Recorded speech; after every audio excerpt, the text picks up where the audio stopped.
Hola, ¿qué tal, gente que piensa? Como recordarán, al final de mi penúltimo video les pregunté a quién de estos 4 ilustres personajes querían que respondiese en una video respuesta, y en base a sus mensajes a través de mi Instagram, la respuesta fue Axel Kaiser.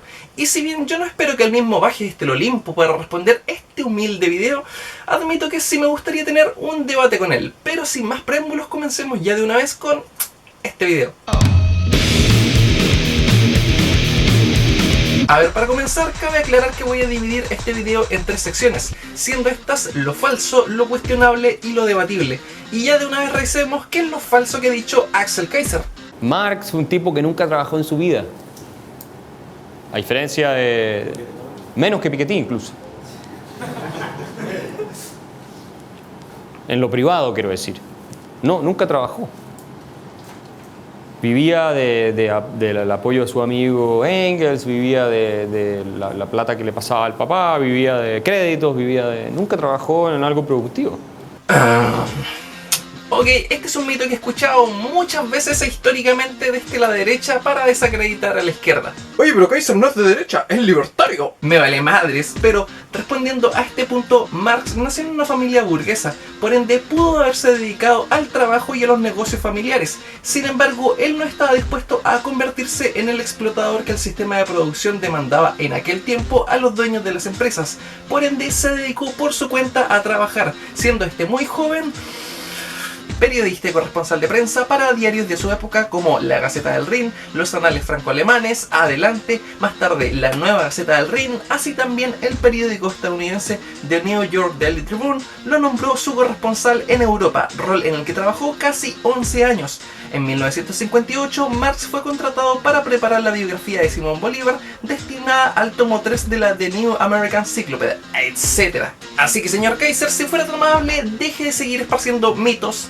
Gracias. Pasemos al siguiente video, por favor.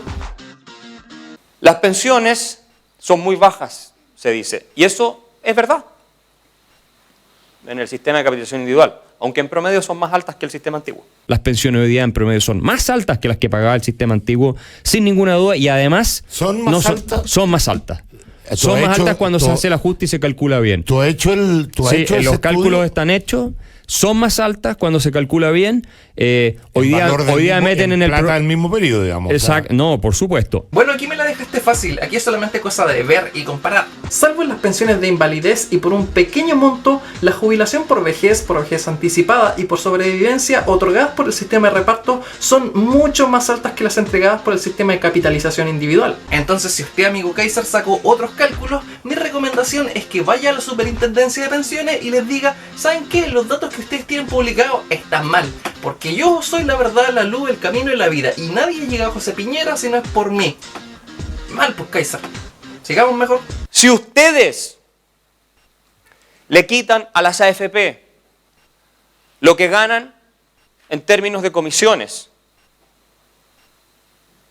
¿ya? Por administrar esta plata, y la reparten entre los afiliados, ¿cuánto sube la pensión? Los cálculos están hechos.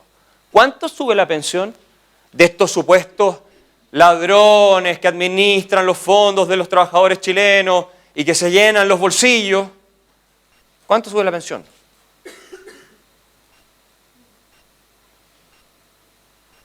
Casi nada. Menos de 5%. Ustedes saben, si le quitamos todas las utilidades de las historias de las AFP a los dueños de la AFP, todas, y la distribuimos entre los afiliados, ¿cuánto mejora la pensión de cada afiliado? Un 1%. Es decir, una persona que recibe una pensión de 150.000 pesos es una persona que va a recibir una pensión de 151.500 pesos. Bueno, decide, pues, Kaiser, ¿un 5% o un 1%? ¿Saben qué? Mejor saquemos los cálculos nosotros mismos. Entonces tenemos que en promedio la comisión que cobran las AFP por administrar el 10% de nuestro sueldo es del 1.17% del sueldo bruto, lo que equivale al 11,7% de lo que recibe cada persona a fin de mes al momento de jubilarse. Bastante lejos del 1% o del 5% que estabas vociferando, Kaiser. Y a esto debemos considerar que las AFP han bajado bastante la tasa de comisión que cobraban históricamente, y esto debido precisamente al cuestionamiento que se le ha hecho a todo el sistema de AFP. Oye, pero si no fuera por la comisión, las AFP no le trabajarían los fondos ni le darían rentabilidad a los mismos. Mira, para empezar, ese es trabajo que perfectamente podría hacer el Banco Central, o se podría crear un Ministerio de Jubilaciones para estos fines. En fin, la cosa es que se puede prescindir de las AFP y su comisión, que nos cuesta más del 11% de la jubilación a todos los meses al momento en que nos jubilemos. Pero ese no es el punto. El punto aquí es claramente que Kaiser está falseando los datos. Y con eso me quedo de momento. Pasemos ahora a lo cuestionable. La movilidad social también. Chile es el país con más movilidad social de todos los países de la OCDE, de los países desarrollados. O sea, llegar de ser pobre a ser rico en Chile es más fácil que en Estados Unidos. A ser rico no, pero a estar en el 25% mayores ingresos. ¿Ya? ¿Y por qué digo, se preguntarán ustedes, que lo anteriormente dicho por el doctor en filosofía y abogado Axel Kaiser, quien ha bajado hasta el Olimpo para redimir nuestros pecados, es altamente cuestionable? Bueno, revisemos. Bueno, la población socioeconómica en Chile está dividida en deciles, los cuales están divididos según el ingreso per cápita familiar, siendo el decil 1 el que representa a la población con la condición socioeconómica más vulnerable, y el decil 10 a las personas de mayores ingresos en el país. Estos que pueden ver aquí son los deciles de Chile, por lo que si usted vive solo y gana 355.000 pesos al mes, usted ya está dentro del 20% más rico de Chile, y esto debido a lo tremendamente concentrado en la riqueza en la nación. Por lo que sí, estar dentro del 25% de mayores ingresos es fácil, pero no por ello una condición digna de vida. Menos si se quiere tener familia, porque ahí bajamos drásticamente en los deciles. Pero no todo lo dicho por Kaiser es mentira o cuestionable. Hay algunas cosas en las que sencillamente pensamos distinto y me gustaría analizar algunas de ellas. En Alemania va menos gente de los sectores menos aventajados de la población a la universidad, que es gratuita, que en Inglaterra, donde se paga, por ejemplo. Y cuando vino Daron Acemoglu, el famoso profesor de economía del MIT, a Chile hace un tiempo atrás, le preguntaron por el tema de la educación superior gratuita, y él tampoco un ultralibertario ni mucho menos, dijo, me parece una pésima idea. Lo que tiene que haber es un sistema de crédito. Si la gente que está yendo a la universidad está invirtiendo en su capital humano, después para recibir un retorno va a lucrar con la universidad. ¿Para qué van a la universidad? ¿Ah? Para lucrar, para eso van después. Entonces quieren educación sin lucro, pero ellos quieren lucrar después con la educación que les dieron sin lucro, ¿verdad? Entonces, va a lucrar. Lo lógico es que si hacen una inversión, después retornen el crédito, lo que pagaron. Entonces, hagamos un sistema de créditos con tasas, digamos, subsidiadas, qué sé yo. Es decir, lo más increíble del movimiento estudiantil fue que un gran movimiento ciudadano con fines de lucro. Y no porque solamente tú te vas a beneficiar después o a ganar más plata porque fuiste a la universidad, sino porque en la medida en que tú recibes un bien económico sin dar nada a cambio, lo que tú tienes es lucro unilateral. Tú te estás beneficiando a expensas de otro. Si a ti te pagan la educación y tú no das nada a cambio, ¿no es cierto? A ti te están dando un bien que tú valoras, que alguien tuvo que producir. Te están transfiriendo recursos de alguien que tuvo que trabajar para financiarte a ti. Tú estás lucrando. O sea, los máximos aspirantes al lucro son Giorgio Jackson y la Camila Vallejo. Pero sin ninguna duda, no les quepa la menor duda. O la lógica de lo que estoy diciendo está mal. Yo no soy contrario a que haya becas para alumnos esforzados todos, lo digo claramente. Sí soy contrario a la educación superior gratuita, porque eso es... No entiendo cuál es la justificación para algo así. Bueno, aquí el punto de discordia tiene que ver con cómo vemos a la educación. Yo la veo como algo que debería ser un derecho social y Kaiser la ve como un bien de consumo, algo puesto en el mercado que se puede comprar y que solamente se transforma en capital humano y ya, y que el fin de ella es lucrar. Yo creo que el fin de educarse no es lucrar, sino que el fin de la educación es formarse. Yo, por ejemplo, fui alguien que se formó en la universidad, que entró pensando una cosa y salió pensando algo completamente distinto, y yo creo que eso es parte de hacer universidad.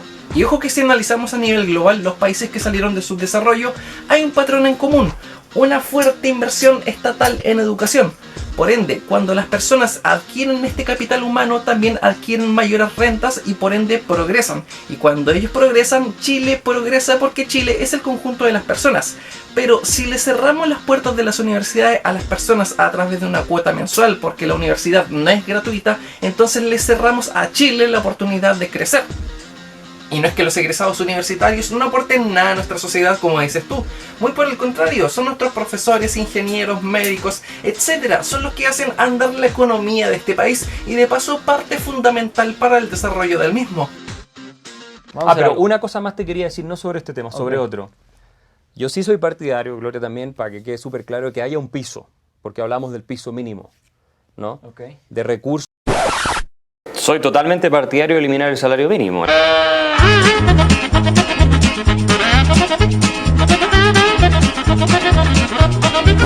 Ya, stop. Escuchemos completamente lo que tiene que decir Kaiser al respecto para entender exactamente qué es lo que está proponiendo. No, lo que sí soy partidario de todas maneras, para que no quede esto así, es de un ingreso mínimo, que no es lo mismo. El ingreso mínimo es, que por lo demás Friedman era partidario de algo parecido, ¿ah?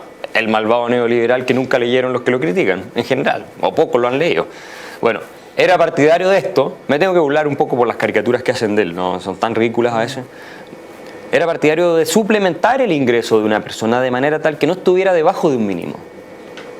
Obviamente, ¿cuál es ese mínimo? Tiene que discutirse y hay que definirlo. Pero tú lo suplementas no con una ley que establece un salario que obliga al empleador a pagar, porque con eso generas desempleo en un cierto segmento. No, tú lo suplementas con transferencias del erario público, ¿no es cierto? Los impuestos que pagamos todos, de manera tal que si una persona gana muy poca plata, de manera progresiva tú le vas contribuyendo, ¿cierto? Para que gane más y llegue a un mínimo, sin desincentivar al mismo tiempo su espíritu emprendedor y sus ganas de salir adelante y su necesidad de trabajar, que es algo también muy importante. Mira, es curioso este video de 2018 porque ya sabemos de dónde sacó la idea Piñera en 2020.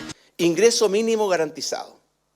Vamos a crear un ingreso mínimo garantizado de 350.000 pesos mensuales para todos los trabajadores, con jornada completa, de forma tal que vamos a complementar el salario que tengan los trabajadores cuando sea inferior a este ingreso mínimo garantizado de 350.000 pesos con este aporte.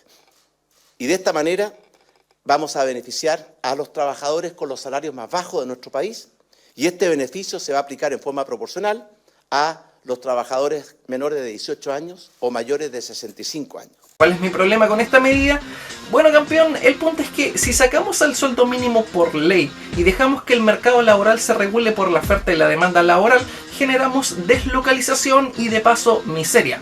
¿Por qué? Bueno, en sencillo, las empresas se mudarán de aquellos países en donde los trabajadores cobran buenos sueldos para llegar a la nación Kaiser, específicamente a aquellos lugares donde hay altas tasas de desempleo.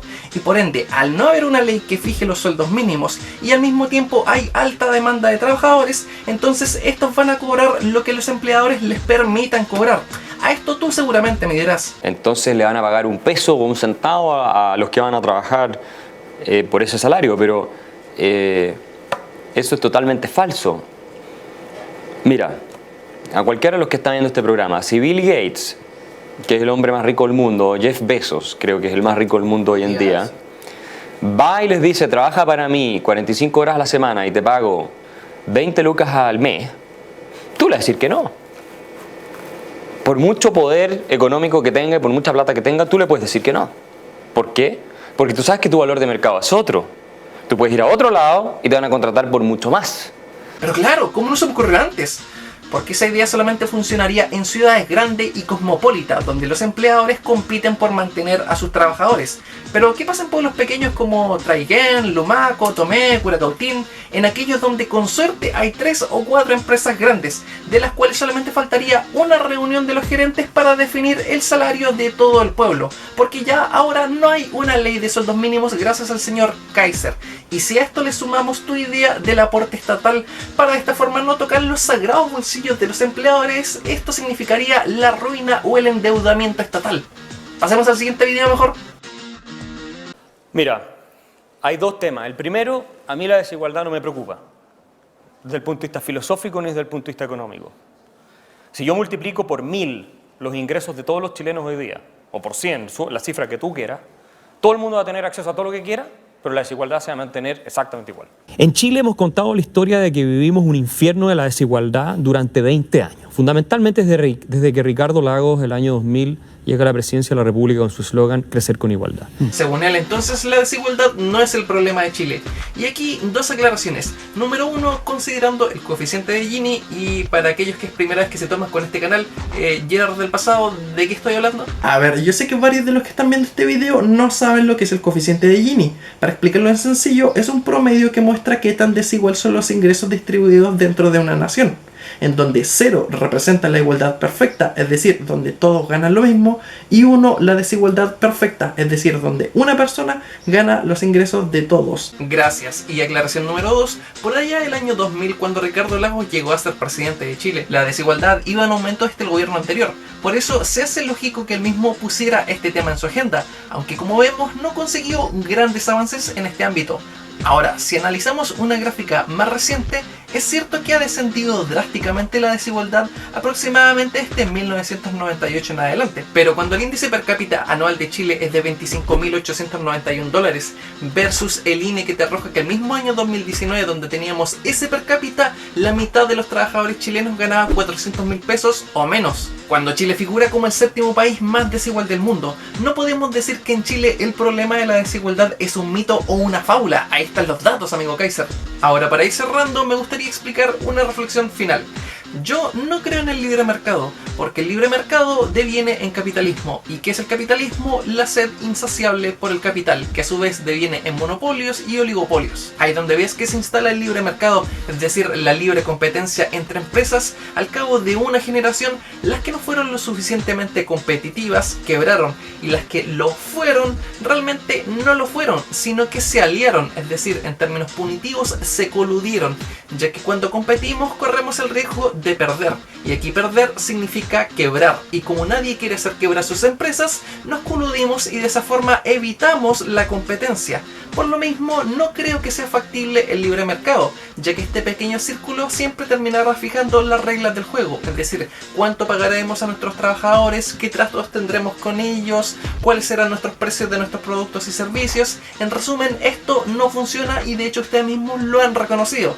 Y liberalismo, o sea, liberalismo como lo que yo propongo, que es liberación absoluta de un mercado, sin restricciones, sin aranceles, sin monopolios, con competencia abierta, con libre movilización de capitales, de bienes y de personas, nunca ha existido en América Latina. Así que sí, al menos para mí, el libre mercado es tan utópico como el comunismo.